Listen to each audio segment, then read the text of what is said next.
Iki aku ning endi ya, Kang? Kok takon ning endi? Iki ning Bulung Cangkring. Oh, ning Bulung Cangkring, Kang. Iya. Jarine akeh suike ya, Kang.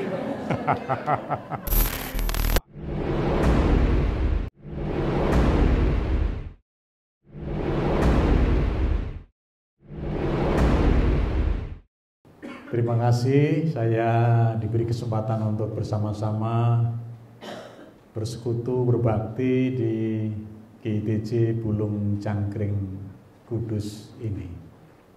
Bapak Ibu, kita akan belajar satu hal dengan satu tema, yaitu ajaran yang sehat menuntun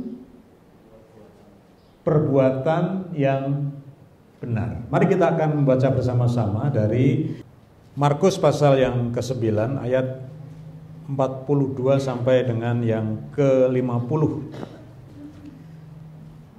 Saya membawa Alkitab bahasa Indonesia terjemahan yang sudah diperbarui. Barangkali nanti kalau saya baca ada beberapa kata yang agak berbeda, mohon maaf. Siapa yang menyebabkan orang berdosa tentang garam? Siapa saja yang menyebabkan salah satu dari yang kecil di antara mereka yang percaya kepadaku ini berbuat dosa, lebih baik baginya jika sebuah batu giling diikatkan pada lehernya lalu ia dibuang ke dalam laut. Jika tanganmu menyebabkan engkau berbuat dosa, penggalah.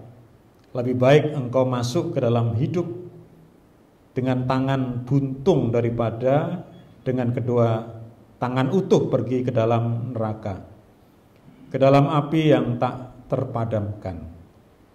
Di tempat itu ulat-ulatnya tidak mati dan api tidak terpadamkan.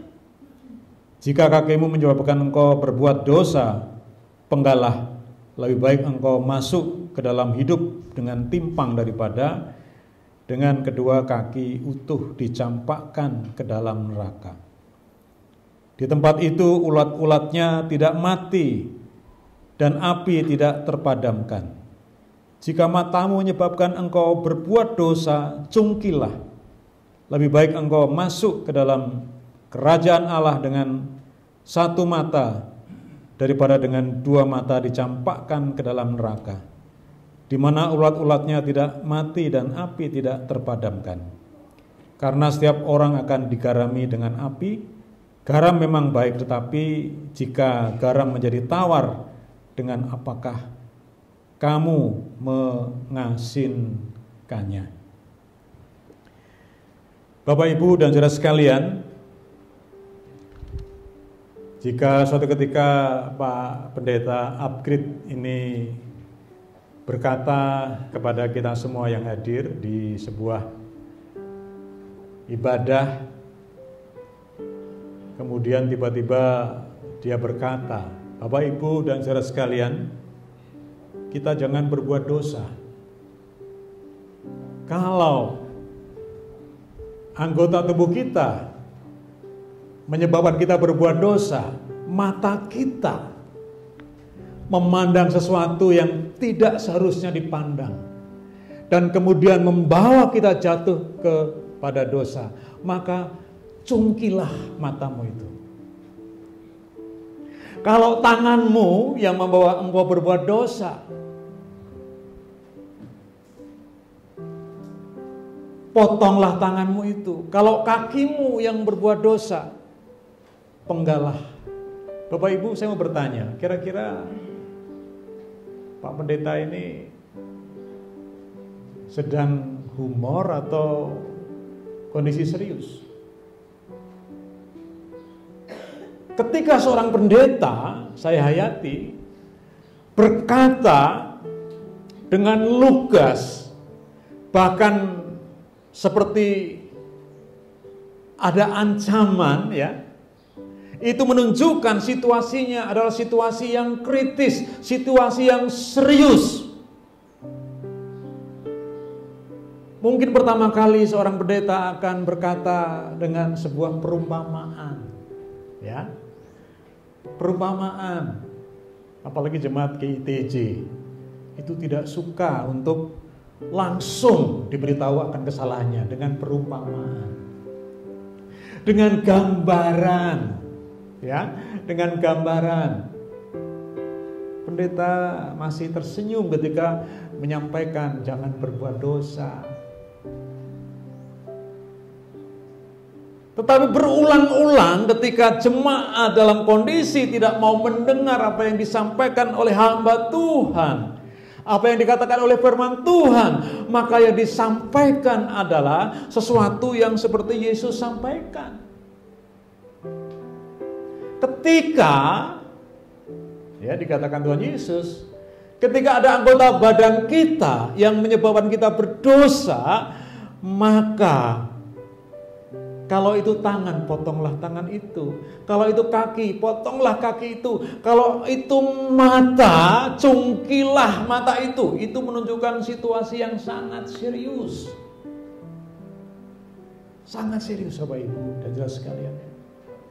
Dan sebetulnya apa yang disampaikan Tuhan Yesus pada pengajarannya melalui Markus pasal yang ke-9 ayat 42-50 itu suatu yang sangat krusial, sangat penting. Bagaimana seseorang yang sudah percaya Tuhan Yesus, dia harus mengutamakan hal-hal yang bersifat kekekalan, bukan hanya dalam pertimbangan masa kekinian. Bapak, Ibu dan saudara sekalian, mari kita akan melihat bahwa yang berkata sangat keras itu adalah Tuhan kita Yesus Kristus. Ada yang di sini belum menyerahkan diri kepada Tuhan, masih seorang simpatisan barangkali? Atau semua sudah menyerahkan diri kepada Tuhan dengan bertanda baptis? Sudah? Amin, Bapak Ibu. Jadi kalau kepada simpatisan barangkali perlu penjelasan siapa Tuhan Yesus itu. Mengapa sampai berkata demikian keras kepada orang-orang Yahudi dan pendengarnya pada waktu itu, dan berkata keras juga kepada kita pada masa sekarang ini. Bahwa Yesus adalah juru selamat, bahwa Yesus adalah pribadi yang sudah menyelamatkan dari dosa kita. Yohanes 3:16, karena begitu besar kasih Allah akan dunia ini, maka dikaruniakanlah anaknya yang tunggal, supaya barang siapa yang percaya tidak binasa, melainkan beroleh hidup yang kekal. Yesus Kristus diserahkan supaya menjadi korban penebusan dosa-dosa kita. Amin, Bapak Ibu.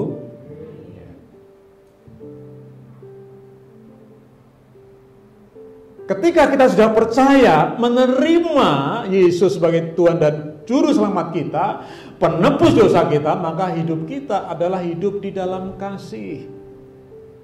Matius pasal yang ke-22 ayat 37 sampai dengan 40 yang sering kita baca sebagai hukum kasih itu menjelaskan. Saya pelajari itu bukan perintah. Jadi kata kasihilah Tuhan Allahmu itu bukan perintah ternyata.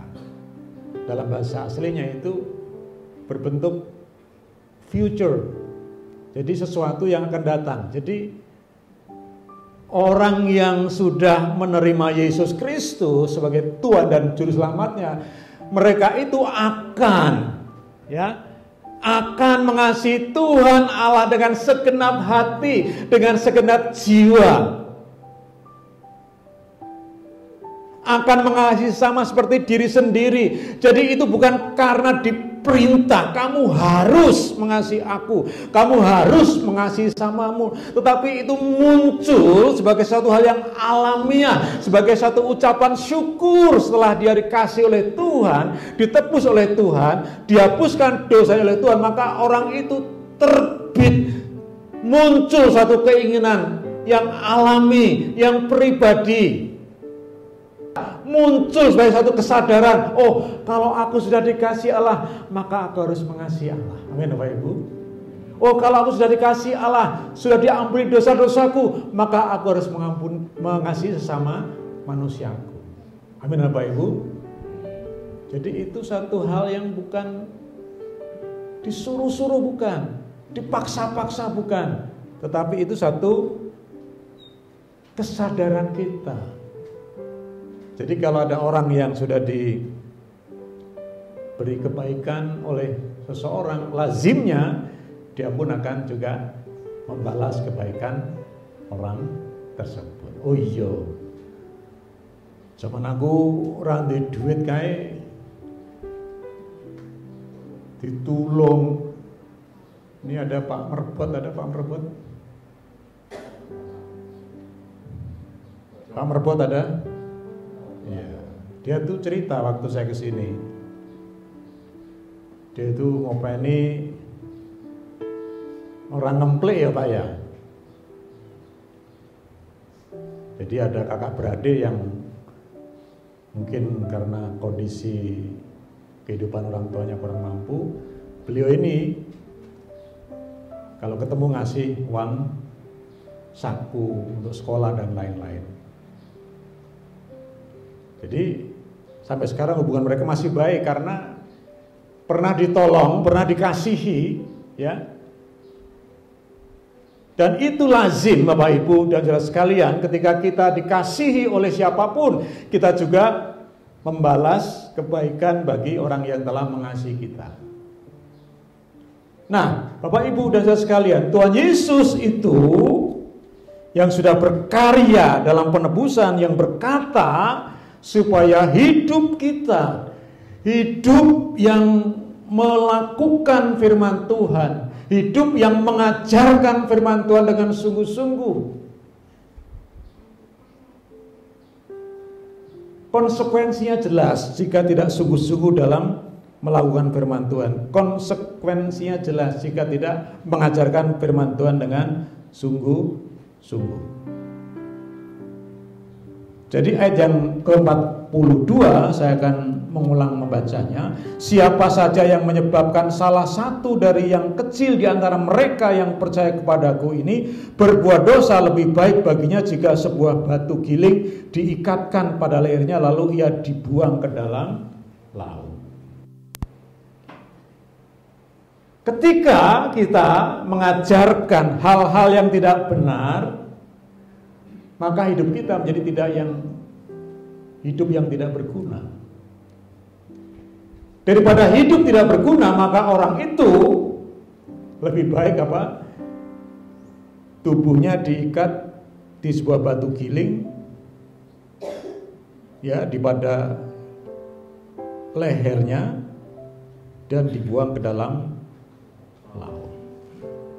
Ngeri ya Bapak Ibu, ngeri. Kemudian ayat 43, ya, 43, kemudian 45 dan 47, jika tanganmu menyebabkan engkau berbuat dosa, penggalah. Coba, lebih baik engkau masuk ke dalam hidup dengan tangan buntung daripada dengan kedua tangan utuh pergi ke dalam neraka, ke dalam api yang tak terpadamkan. Tadi saya sudah sampaikan, ya.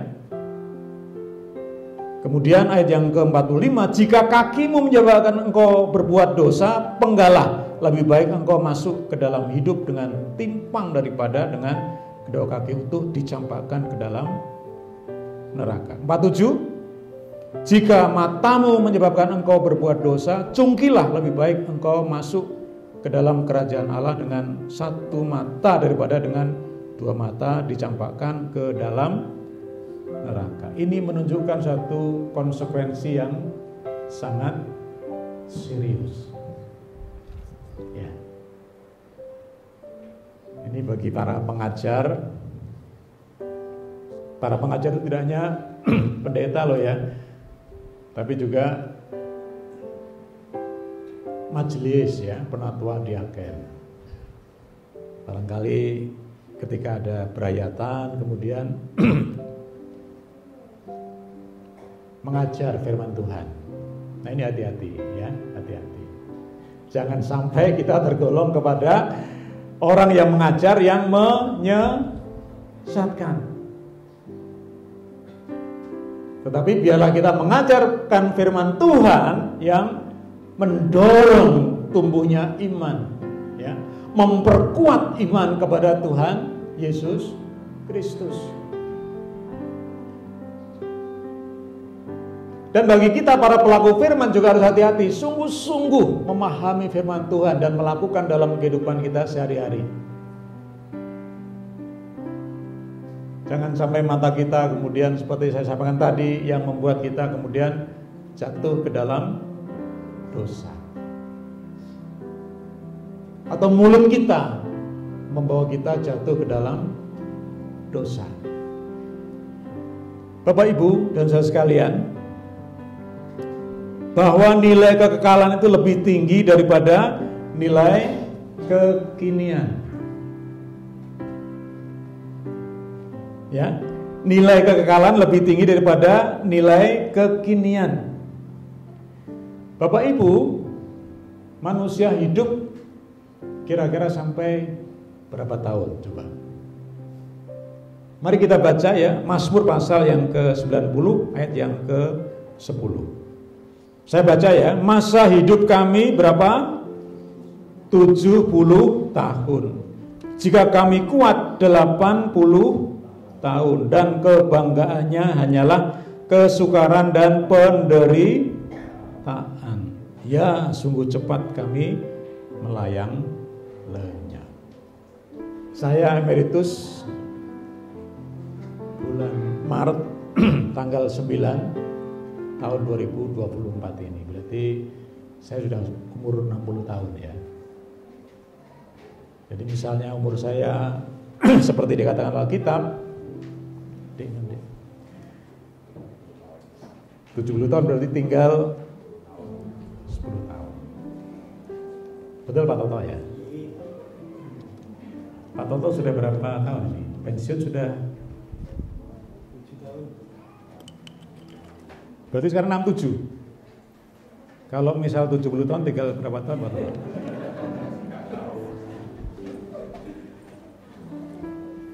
Berarti Natal 2024 masih ya kan? Natal 2005 masih, Natal 2026 masih terakhir.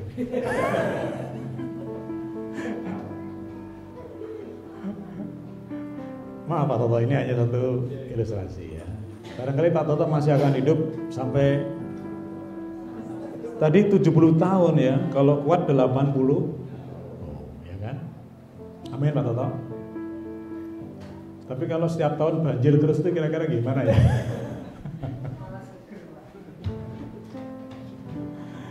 Jadi ini satu kabar yang beritahu kepada kita ya, bahwa hidup kita itu hanya sementara. Yang kita miliki apapun itu hanya bersifat sementara. Padahal yang lebih lama hidup kita adalah dalam masa kekekalan. Nah ini Bapak Ibu ya.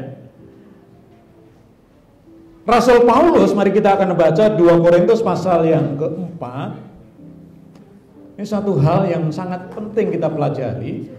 Saya baca ya, 2 Korintus 4 ayat 16 sampai 18. Sebab itu kami tidak tawar hati, tetapi meskipun manusia lahiriah kami semakin merosot, manusia batiniah kami diperbarui dari hari ke hari.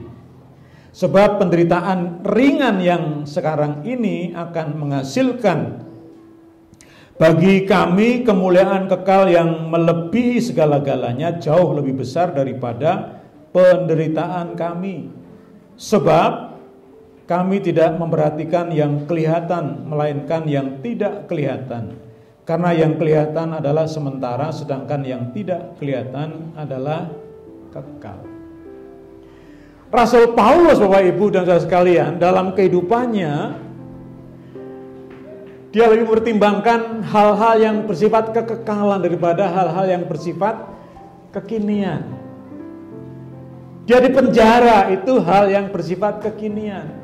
Dia dihina itu bersifat kekinian. Tetapi dalam surat Filipi dikatakan sebagai surat sukacita yang menunjukkan bagaimana Rasul Paulus itu walaupun ada dalam kondisi sengsara, walaupun ada dalam kondisi di penjara, dia tetap bersukacita karena Injil disampaikan dan karena kekekalan yang akan dia nikmati. Seringkali hidup kita Bapak Ibu dan saudara sekalian, kita hanya pertimbangkan nilai kehidupan masa kekinian. Sehingga kita tidak bisa melihat nilai suatu peristiwa di dalam nilai masa kekekalan. Ketika suami sakit ya, bagaimana istri? Ibu-ibu bagaimana kalau ada bapak yang sakit? Loro terus rasa nyambut gawe. Ketika kita mengomel, ketika kita bosan merawat, itu berarti kita masih dalam perspektif hanya mempertimbangkan nilai kekinian. Yang kita lihat saja yang kita nilai, yang kita pandang saja yang kita hargai. Tetapi manakala sesuatu itu kemudian membuat kita, oh karena suamiku sakit, oh karena istriku sakit, oh karena anakku gagal, oh karena ada satu peristiwa yang tidak aku sukai di rumah ini, membuatku lebih sabar, membuatku lebih dekat kepada Tuhan, lebih membuatku banyak berdoa kepada Tuhan. Nah, kalau bisa seperti itu Bapak Ibu dan saudara sekalian, kita melihat segala sesuatu itu dalam perspektif apa? Nilai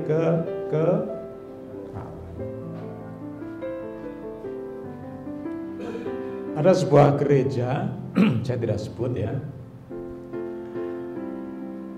itu bermasalah dengan keluarga pendeta pada masa lalu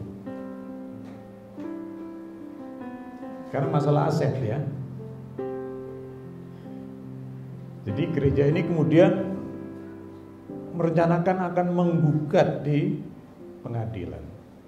Saya bertanya kepada adik saya yang hakim, seorang Kristen, dan dia berikan gambaran, ya, gambaran. Dia bertanya ke saya, misalnya jemaat itu menang dalam pengadilan, misalnya, kemudian ada satu eksekusi yang dilakukan,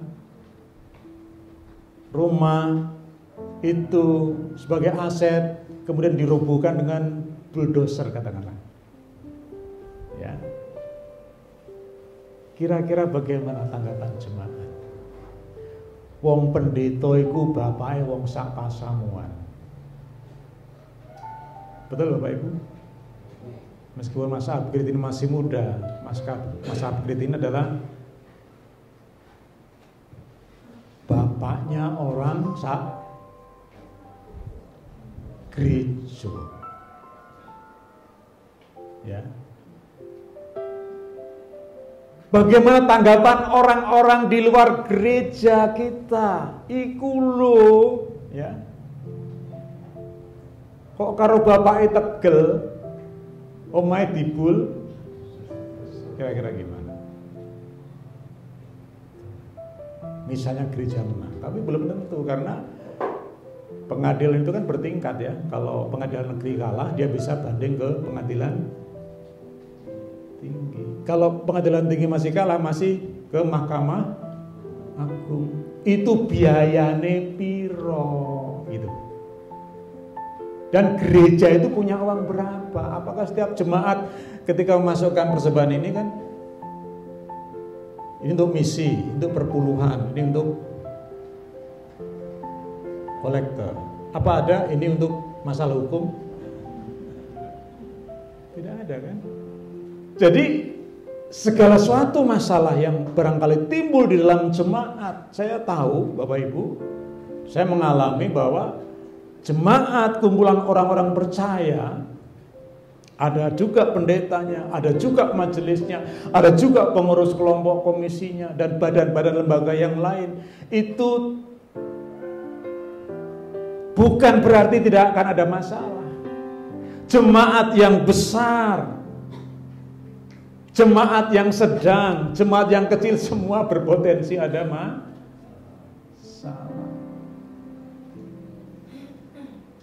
Pertanyaannya, bagaimana ketika masalah itu muncul? Apa kita dalam perspektif hanya mempertimbangkan nilai kekinian, sing penting aku menang, sing penting aku iso menguasai, atau dalam pemikiran pertimbangan masa kekekalan, bahwa hidup kita itu sementara, padahal nilai-nilai yang kita tinggalkan kepada anak cucu kita itu akan berkelanjutan. Oh kaelo zamane Pak Toto, ya, oh kaelo. Jadi Bapak Ibu, ketika kita berbicara pada pagi hari ini, ya, menarik sekali bahwa Tuhan Yesus pun mengajarkan segala sesuatu kita pertimbangkan dalam masa kekekalan, ya. Lebih baik kamu masuk ke dalam kerajaan surga, ya, dalam kondisi mungkin anggota tubuhmu tidak lengkap, daripada gara-gara satu anggota tubuhmu itu kamu masuk ke dalam neraka. Ya, mata kita kan dua, ya kan? Kalau yang mata kiri yang suka kier-kier, kalau ada cewek itu yang kiri apa yang kanan, Pak? Mata kiri ya. Itu bukan kiri-kiri itu. Kalau kiri-kiri itu satu ya, gini-gini ya. Cungkil saja itu kata Tuhan ya. Wah, ngeri ya. Mari kita akan belajar bahwa surga neraka itu satu hal yang real, Bapak Ibu ya. Hal yang real. Kita lihat Mas selanjutnya. Jika tanganmu menyebabkan engkau berbuat dosa, penggalah, lebih baik engkau masuk ke dalam hidup dengan tangan buntung daripada dengan kedua tangan utuh pergi ke dalam neraka, ke dalam api yang tak terpadamkan.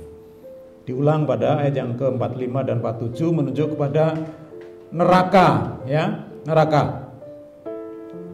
Di mana di situ ulat-ulatnya tidak mati dan api tidak terpadamkan. Dan iblis yang menyesatkan mereka dilemparkan ke dalam lautan api dan belerang, tempat binatang dan nabi palsu itu. Mereka akan disiksa siang malam sampai selama-lamanya. 15. Setiap orang yang tidak ditemukan namanya tertulis di dalam kitab kehidupan itu dilemparkan ke dalam lautan api. Nah, jadi neraka itu satu hal yang nyata. Dijelaskan ada api yang membakar, ya, yang tidak padam siang dan malam, dan bahkan dalam Markus pasal yang 9 tadi disebutkan ada ulat-ulat. Bapak Ibu, itu hal yang nyata tentang neraka, dan tentang surga itu juga hal yang nyata. Mari kita akan baca Markus pasal yang ke-12 ayat yang ke-25. Sebab bila mana mereka bangkit dari antara orang mati, mereka tidak kawin dan tidak dikawinkan, tetapi menjadi seperti malaikat di surga. Wahyu pasal yang ke-5 ayat yang ke-13 dikatakan di sana, lalu aku mendengar semua makhluk yang di surga dan di bumi dan di bawah bumi dan di laut dan semua yang ada di dalamnya berkata, bagi Dia yang duduk di atas tahta dan bagi Anak Domba adalah puji-pujian, hormat, kemuliaan dan kuasa sampai selama-lamanya. Kalau neraka tadi disampaikan adalah tempat yang penuh dengan ulat, tempat yang penuh dengan api yang tidak padam siang dan malam, dan orang-orang yang tidak tertulis dalam kitab kehidupan akan dimasukkan ke dalam neraka. Iblis dan nabi palsu juga masuk ke dalam neraka, ya. Sebaliknya, surga adalah tempat di mana malaikat, orang kudus itu memuji Tuhan siang dan malam, dan di sana mereka hidup seperti malaikat, tidak kawin dan tidak mengawinkan, ya. Bapak Ibu, ada orang yang setidaknya ada 3 orang tipe yang melihat surga neraka itu. Ada orang yang tidak percaya adanya surga maupun neraka. Jadi tipe orang ini begini, kalau kita cerita ya, atau menyampaikan Injil kepada mereka, mereka akan bertanya, kok kowe iso ngomong surga neraka ki wis tahu no kowe rono. Kan begitu ya. Ini ciri-ciri orang yang tidak mempercayai adanya surga dan neraka. Maka mereka ini disebut sebagai orang yang tidak menyembah Tuhan akhirnya, ya. Mungkin orang ateis, ya. Tapi pada zamannya Rasul Paulus, orang-orang yang mempunyai aliran Stoa, ya, itu juga begitu. Mereka hanya bersenang-senang dalam kehidupan sehari-hari. Mereka tidak mempertimbangkan bahwa mereka nanti akan mati dan ada neraka dan surga yang menanti mereka. Mereka tidak percaya. Itu orang yang tipe pertama. Orang tipe kedua ini orang yang bersemangat sekali untuk mendapat surga. Karena impiannya di surga itu nanti, wah, segala sesuatu akan kita dapatkan. Mendapat bidadari, ya. Mendapat kenikmatan-kenikmatan yang di dunia kita tidak bisa alami. Jadi mereka ini semangat sekali, ya. Jadi apapun kata agama mereka akan lakukan. Termasuk mungkin berbuat kekerasan dan lain-lain asal untuk agama, asal untuk surga menurut mereka. Dan tipe yang ketiga adalah orang-orang yang mencari surga dan melepaskan diri dari neraka sesuai dengan apa kata firman Tuhan. Dan kita orang-orang percaya adalah orang-orang yang berusaha mencapai surga itu berdasar firman Tuhan. Ketika kita percaya kepada Tuhan, maka kita sudah berpindah, tidak lagi dalam maut tetapi dalam hidup, tidak lagi dalam neraka tapi dalam surga posisi kita. Amin Bapak Ibu. Surga itu nyata, ya. Memang tidak tertulis sih di sini orang yang hanya bermata satu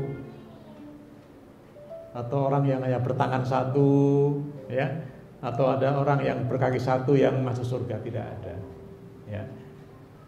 Tapi Tuhan berkata, jika anggota tubuhmu ada yang menyebabkan kamu berdosa, ya, dan akhirnya masuk neraka, ya, maka kalau itu matamu, cungkilah matamu. Kalau itu tanganmu, maka potonglah tanganmu. Kalau itu kakimu, potonglah kakimu. Lebih penting, ya, masuk dalam kerajaan surga daripada gara-gara anggota tubuh kita masuk ke dalam neraka. Ini serius ya Bapak Ibu, ya. Ini ajaran sangat serius, ini ajaran sangat sulit, ya. Tetapi ada tahapan-tahapan di mana Tuhan kemudian berkata hal-hal yang sangat keras kepada orang Yahudi dan kepada kita pada masa sekarang ini. Nek kowe ora kena tak kandhani. Nek matamu kuwi sing nyebabke kowe dosa, wis cukilen wae matamu. Keras ya. Nek tanganmu kuwi senenge ngamplengi bojomu, tugelen wae. Keras ya. Nek sikilmu sering nendangi anakmu sing ora salah,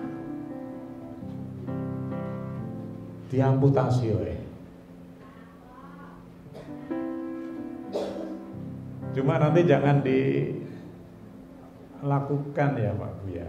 Ibu-ibu ya, nanti kalau bapak-bapak keras ya, suka menampar, kene tanganmu kene, tak ketok lu kok ketok lagi sabdane Gusti. Jangan begitu ya, jangan begitu.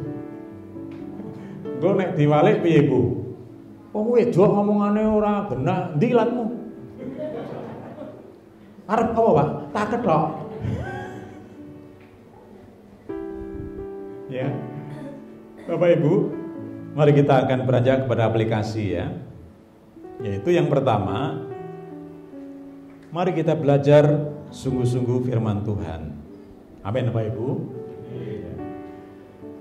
Selain minggu ada ibadah perayatan ya, atau Biston ya, atau ada ibadah yang lain untuk pemuda, untuk PKM, untuk wanita ya. Mari kita akan sungguh-sungguh belajar. Namanya belajar kadang-kadang ya ngantuk, nggak paham dengan apa yang diajarkan Pak Pendeta atau Pak Majelis ya. Kan ada kesempatan bertanya. Jangan sampai kita mutung ya, wah nek sing mulang kae ora dong aku wis rasa mangkat wae. Jangan begitu ya. Belajar sungguh-sungguh, memahami sungguh-sungguh firman Tuhan. Tantangan iman kita itu semakin hari semakin berat. Ya. Saya hari-hari ini suka mengikuti video yang ada di Facebook itu tentang apologetika Kristen.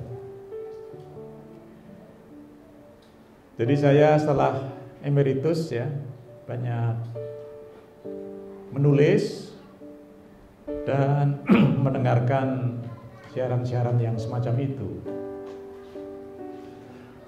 Persoalan yang lazim disampaikan oleh orang-orang di luar Kristen itu tentang satu, itu tentang ketuhanan Yesus. Coba kalau Bapak Ibu ditanya, wong menungso kok disembah? Nah, coba jawabnya gimana? Wong Gusti Allah kok iso mati? Ayo gimana jawabannya? Ya kan? Wong Gusti Allah kok telu? Ayo gimana jawabannya? Ayo. Gusti Allah kan siji. Maha suci. Ora iso mati. Kok mati? Ayo gimana jawabannya? Gusti Allah kan ora ndek bojo kok duwe anak. Belum lagi masalah Roh Kudus.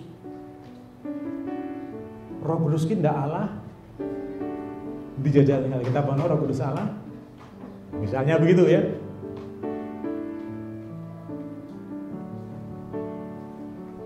Ada anak TK itu di pemandan kami dulu, Kedung Menjalin punya pemandan Bucu Cepogo, itu ada anak TK. Dia ditanya sama temennya,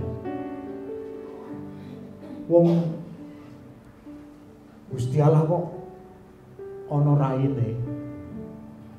Anak TK itu kan lihat gambar-gambar kan Tuhan Yesus, Gusti Allah kok ono raine. Gusti Allah kan ora. Wah ya.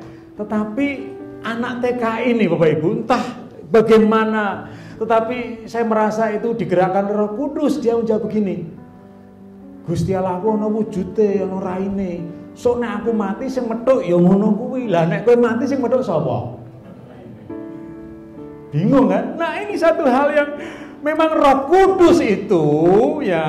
Kudus itu akan membantu kita untuk menjawab persoalan-persoalan iman kita. Tetapi dari segi kita pun juga harus mau belajar akan firman Tuhan.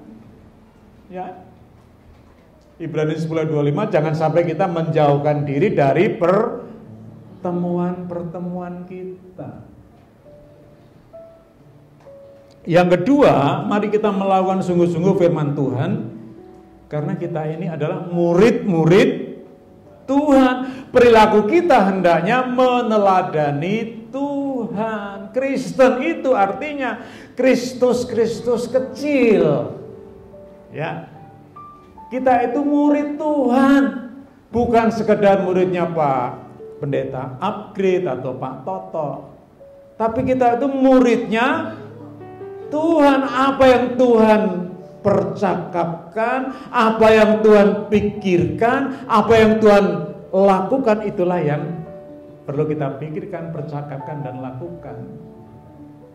Ya, misal dalam sebuah rapat, ya, saya nggak tahu ya di mana gereja GTJ kalau rapat tuh biasanya rame ya. Rame. Misalnya soal Natal saja. Ini klasik ya. Kelompok sini usul dengan makan nasi. Ya. Kelompok sini usul dengan snack saja. Oh, itu rame loh itu. Rame. Bisa rame. Karena rame tidak ada penyelesaian, nanti pulang itu bisa jutaan loh. Tapi di sini mungkin tidak ya. Belum lagi masalah-masalah yang lain. Bapak Ibu, ketika misalnya dalam sebuah rapat, Bapak Ibu ya, pikirkan kira-kira Yesus ikut rapat tuh dia akan usul apa? Misal dalam soal makanan, kira-kira Yesus akan berkata apa? Apakah Yesus berkata, Natalan gue sego, soalnya suwe ra mangan sego di gereja bareng-bareng, ya? Apa Tuhan berkata, rasa sego snack wae sing praktis? Kira-kira Tuhan akan berkata apa? Nah, itu yang kita pikirkan, yang kita percakapkan, ya. Ketika seorang istri, nah ini yang agak sulit ini, atau mungkin sangat sulit ya. Ketika seorang istri melihat suaminya ternyata tidak seperti yang diucapkan dalam janji pernikahan. Masih hafal Bapak-bapak janji pernikahan? Mas yang PKM sudah menikah ya? Ya. Iya kan? Masih hafal janjinya? Lupa. Kulo nami Toto Haryanto wonten ing sak ngajenging pasamuan lan wonten ing ngarsanipun Gusti badhe nresnani sewah kawula. Saya wonten ing mangsa sisah, mangsa bingah, mangsa sehat, mangsa sakit, namung becah saged misahaken kawula. Itu Pak Toto ya dulu ya. Ya Mas. Saya nama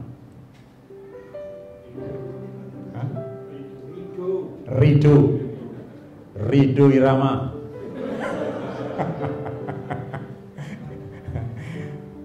Berjanji dalam Tuhan dan jemaatnya bahwa saya akan mengasihi istri saya. Nama Heri.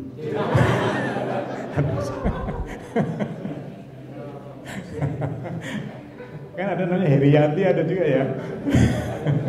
Siapa pun namanya Dewi ya.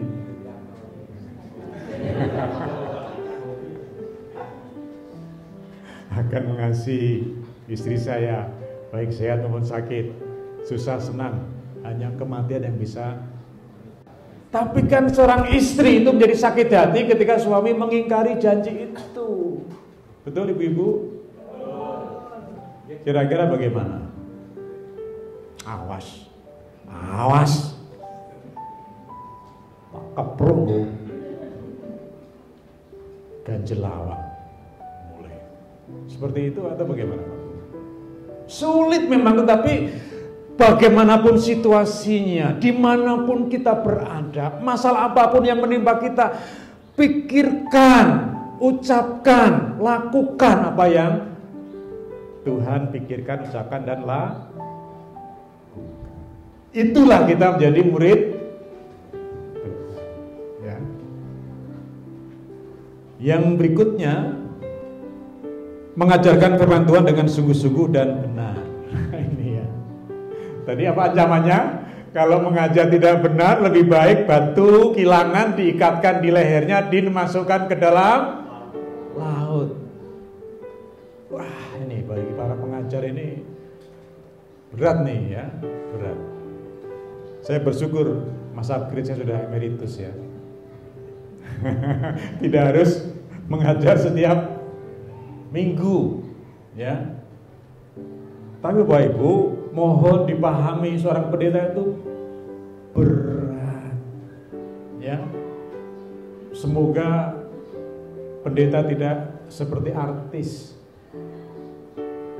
Artis tahu? Wah, ketika dia manggung kan senyum ya, nyanyi ya, sukacita. Masuk panggung dia nangis ya, karena masalah yang dihadapi. Mungkin ditinggal pacar ya, mungkin dia kurang baik sama suami karena artis kan kawin cerai ya. Tapi ketika di panggung, wah luar biasa dia. Dan kita berdoa pendeta tidak akan seperti itu. Amin. Pendeta berkata, Bapak, Ibu, dan saudara sekalian, kalau kita hidup dalam Tuhan, kita akan diberkati oleh Tuhan, karena Tuhanlah sumber berkat. Amin. Pendeta masuk ke konsili nangis karena gak ada beras. Tuhan, berasku habis Tuhan. Ya. Ayo, gimana kira-kira doa kita kepada pendeta kita? Tidak hanya berdoa, tetapi juga apa? Saya nggak tahu di mana atau bagaimana kebiasaan kalau akan perjamuan di sini ya, atau bujono. Dulu di tempat kami Gedung Penjarin itu ada satu aturan, kalau mau bujono itu daftar ke Pak Pendeta. Langsung datang ke Pak Pendeta. Itu maksudnya apa? Maksudnya Pak Pendeta kula sowan mriki badhe daftar nderek bujono nyuwun dipun dongaaken Pak Pendeta, lari kula tebih wonten ing luar kota. Dipun dongaaken usahanipun. Putu kula niki ajeng metu saking sekolahipun, jarine angel pelajaranipun, dipun dongaaken. Kali niki lho Pak Pendeta kula wau ngunduh pete. Kula ngunduh kelapa. Lho kula ngaten Pak Bu nggih. Mbah niku daftar kalian beto kelapa. Ya ana sing nggo beras. Itu maksudnya ketika bujono itu daftar ke pendeta. Tapi semakin hari ya, majunya zaman, ada HP yang seluler, dulu mereka SMS. Pak Pendeta, saya ikut perjamuan. Masa pendeta harus nolak? Gitu. Kemudian ada HP seperti ini. Daftar lewat WA, daftar lewat Messenger Facebook. Aduh, gimana ya? Ya diterima ya. Diterima. Tapi kan persoalan jemaat apa itu kemudian menjadi bias kan, hanya daftar saja. Jadi pendeta khotbah semangat, tapi selesai khotbah pulang ke rumah sama istri, Bu, besok masak apa? Kemudian yang berikutnya, mari kita mempertimbangkan nilai kekekalan. Lebih memiliki nilai kekekalan daripada nilai kekinian. Ayo Bapak Ibu. Ya. Masalah selalu ada dan tidak pernah selesai. Masalah satu timbul, diselesaikan, muncul masalah yang baru. Masalah baru selesai, muncul masalah yang baru lagi. Itulah hidup, itulah manusia, walaupun orang itu sudah percaya. Tetapi setiap kita mengalami masalah dalam kehidupan kita, mari yang kita pandang, ya seperti Paulus, tidak saja melihat masalah itu yang di depan mata. Oh, aku dipenjara, aku disakiti, aku dicambuk, aku dianiaya. Tapi Paulus ketika dipenjara, dianiaya, dia berpikir nilai kekekalan, bahwa dengan dia menderita, dia dipenjara, maka Injil semakin diberitakan, Kristus semakin disebarkan, dan banyak orang percaya semakin ditambah-tambahkan. Walah Pak, jenengan gerah iku ya pancen aku repot ning ya kuwi kesabaranku diuji karo Gusti Allah. Amin Bapak Ibu. Anake dhewe nakal ya Pak, dikandani ra iso. Bendina motor-motoran, kebut-kebutan, didongake ya Pak. Ben, mari ini kok ora mari-mari malah sondodro iki, malah ning Semarang ya ono masalah kreak barang. Kreak, tahu kreak? Singkatan dari apa? Kere maya. Kere itu miskin ya. Maya itu bahasa Jawa Timuran yang artinya itu sok-sokan, sombong. Jadi menurut saya istilahnya wong kere ning son gayane kaya artis, rambute disemir ya, kelambine apik gayane. Tapi ekonominya lemah. Nah sekarang yang sedang ribut di Semarang itu diistilahkan krea, kere, maya. Saya cari di kamus bahasa Jawa itu maya itu ora ono. Ternyata itu bahasa Jawa Timuran. Ya. Bapak Ibu, ketika jemaat mempunyai masalah ngandani anak kok angel, saya itu ya juga pernah seperti itu. Anak saya, Pak Toto nggak boleh nebak, Mas Agri nggak boleh nebak, Bu Majelis nggak boleh nebak. Anak saya berapa coba? Tebak. 3. Ada lagi? Berapa? 2. Ada lagi satu lagi? 9. Ini ngece berarti. Anak saya 7 Pak. 9, 7, 5 cewek, 2 cowok. Jadi saya pernah punya anak cowok itu waktu SMP itu ya ngebut, dia sukanya ngebut, nonton bal-balan, ya nonton bal-balan. Waktu Persija main, dia nonton, mesti nonton.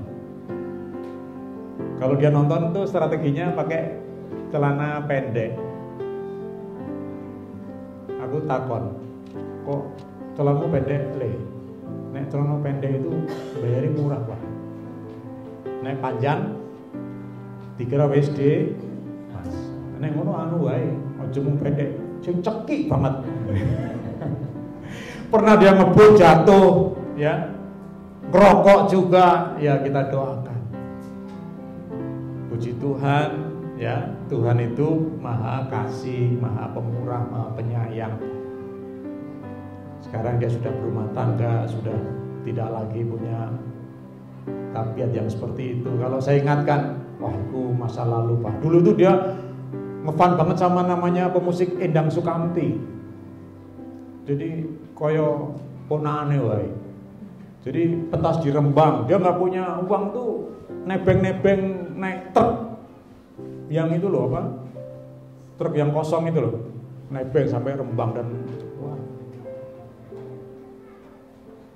Jadi ketika kita punya anak yang mungkin sulit untuk kita didik Bapak Ibu, ya, mari kita berpikir bahwa itu menolong kita justru supaya kita itu tekun dalam doa, tekun dalam kesabaran. Semakin besar kita kasih kepada anak-anak kita. Amin Bapak Ibu.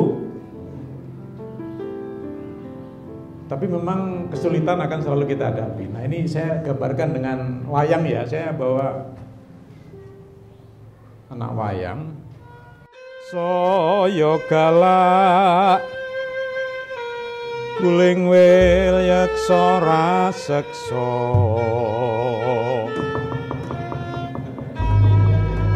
marga Pandhawa lumit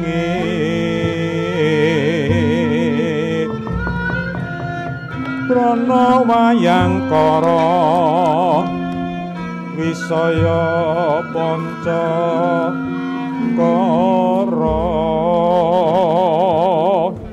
sasra wasta jemparing ganti tinata maragana bajra angin ladala iki aku ning endi ya Kang? Kok takon ning endi? Iki ning Bulung Cangkring. Oh, ning Bulung Cangkring, Kang. Iya. Jarine akeh suwike ya, Kang. Kaya suwike barang. Iki aku dadi tukang ngiri kuda wong-wong sing bakal manembah lan nindakake sabdaning Gusti Allah tak kuda. Jenengku Dibya Kala Pedhut Segara. Satriya, kowe sapa?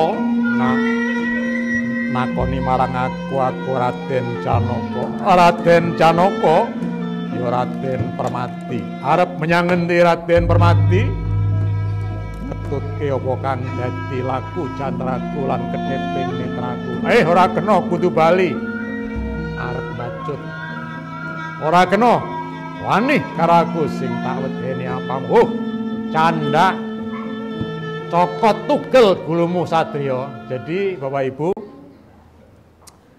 dalam wayang Jawa ini satria biasanya Janaka atau Abimanyu atau satria yang lain itu menunjukkan sebagai watak yang baik, ya. Watak yang taat kepada orang tua, watak yang taat mengabdi kepada Tuhan, ya. Jadi hal yang baik diwujudkan dalam sifat satria. Sedangkan raksasa atau buta ini melambangkan sifat yang jahat, ya, jahat. Jadi kalau firman Tuhan berkata, ojo laku jino. Kalau ini lakukanlah. Soalnya itu nikmat, ya. Selingkuh bagi watak satria itu jelek, ya. Tapi bagi raksasa selingkuh itu singkatan dari selingan indah keluarga utuh. Nah, ada indahnya kan begitu, ya. Jadi ini raksasa ini, dan seringkali juga ada raksasa yang lain. Ini yang disebut cakil, ya. Cakil. Jadi dua raksasa ini melambangkan hal-hal yang buruk dalam sifat watak manusia, ya. Di dalam wayang itu ada namanya perang kembang, ya. Perang kembang itu yaitu peperangan antara kesatria dan raksasa atau cakil ini. Ya, perang kembang itu perang yang menjadi kembangnya Ki Dalang dalam memainkan wayang, ya. Itu perang yang sangat sulit bagi saya. Saya pernah belajar pedalangan di Sekolah Pedalangan Habirando Yogyakarta 3 tahun. Itu sulit. Jadi gerakan-gerakannya tidak saja ini tubruan namanya, ya. Jadi tapi juga ada namanya gendiran, ya. Jadi ini tangan dalang akan seperti ini. Kalau ini ada layar, dia akan tek gitu, kan begitu, ya. Terus ini ketika dia mau menempeleng, jadi nah begitu, ya. Jadi ini sulit. Namanya perang kembang. Dan perang ini mesti ada. Dan itu ada di Padet Songo. Padet Songo itu pada tengah malam. Di mana dalam keheningan itu orang diajak untuk berpikir mengenai filosofi antara peperangan nafsu baik melawan nafsu jahat atau angkara murka. Dalang yang pakem itu harus menang kebaikan atau satrio, ya. Jadi kalau nanti Bapak Ibu nanggap dalang kok menang cakilnya, ya. Misalnya cakil itu gigit begitu, terus satrionya itu mati, ya. Itu berarti dalangnya tidak pakem, ya. Walaupun rasanya itu mahir dalam olah senjata, ya. Ya. Wah, kan begini dalangnya itu, kayaknya itu muter-muter kan gitu, ya, toh? Ya. Nah, walaupun raksasanya itu memakai senjata apapun, ya. Tapi dia harus kalah, ya. Harus kalah. Jadi walaupun ini pakai keris, ya. Satria tidak pakai keris, ya. Dia tidak boleh kalah satrianya itu, ya. Melainkan dia akan merebut senjata itu kemudian menusuk ke rasa itu. Aduh, mati aku. Ya mati. Gue mati Kang, wah. Ora tau ngerti gede stetes, wah saiki mati Kang. Ayo belakno patine kakangku. Jadi ini nanti akan berbela. Ya, dia akan mengejar satria. Mungkin satrianya bisa juga dia kewalahan, ya. Kewalahan. Karena dia capek mungkin, ya. Ya, capek. Pendeta kan khotbah bendino ya capek, ya. Jadi ketika dia hampir kalah, dia akan keluarkan senjatanya, senjata pamungkas, ya. Biasanya wujudnya ini apa? Panah, ya. Jemparing. Ya.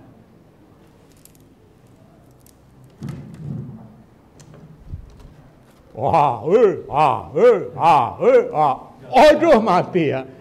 Mati. Akhirnya kalah, ya. Jadi Bapak Ibu dan saudara sekalian, ini adalah hanya gambaran bagaimana kehidupan kita sebagai orang percaya, ya, dalam melakukan, mengajarkan firman Tuhan, ya, pasti ada hambatan. Pasti ada hambatan. Ya.